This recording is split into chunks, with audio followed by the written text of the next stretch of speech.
What can Joe Biden get done without the Senate? As I've mentioned a dozen times this week, control of the Senate is not yet determined. There are two runoff Senate races in Georgia, which will happen on January 5th. We'll be covering them very extensively.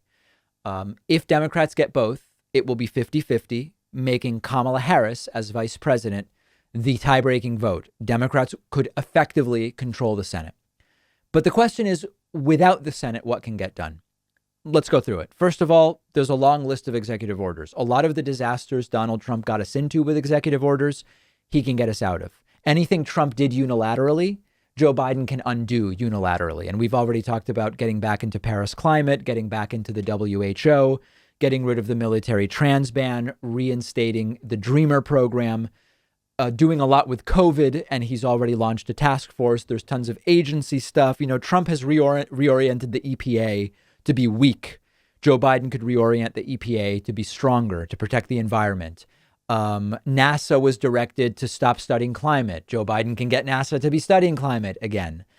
So there's quite a bit that Joe Biden can do. Foreign policy, Biden can do a lot of. A lot of foreign policy, things that aren't budgetary and thus need to go through the House and Senate.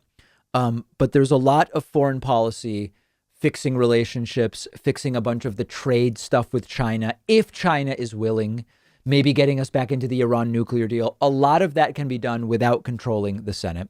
The stuff that will be difficult is, infrastructure, including green infrastructure. You need the House and Senate. Tax reform, real health care reform. You're going to need the House and Senate for that, unless you make deals with the devil, essentially, unless you make compromises that I can't imagine Joe Biden would want to do. And that would be sort of my one area of caution, which is it's great for Joe Biden to talk about, I will be the president, whether you voted for me or not. I will be the president of the United States, not just of blue states rather than red states. It's great that Joe Biden is saying that. It's great that Joe Biden is, a guy who has been able to work across the aisle. These people are disgusting, though, these Republicans. And the idea that you're going to get your agenda done with their help is ridiculous. You could maybe get Pyrrhic victories. The idea of a Pyrrhic victory is you win, but you do so much self-inflicted damage in winning that you end up wondering, is that really a win anymore? And the way that would work out as a Pyrrhic victory would be you get something done on paper, but the compromises you make damage the country in such a way that it ends up being a wash, for example. I think that's the risk of Joe Biden. I think there would be a naivete if Joe Biden really thinks he's going to work with these clowns. My hope is, and I don't pretend to know, we'll see. And if it doesn't go this way, we'll criticize Biden.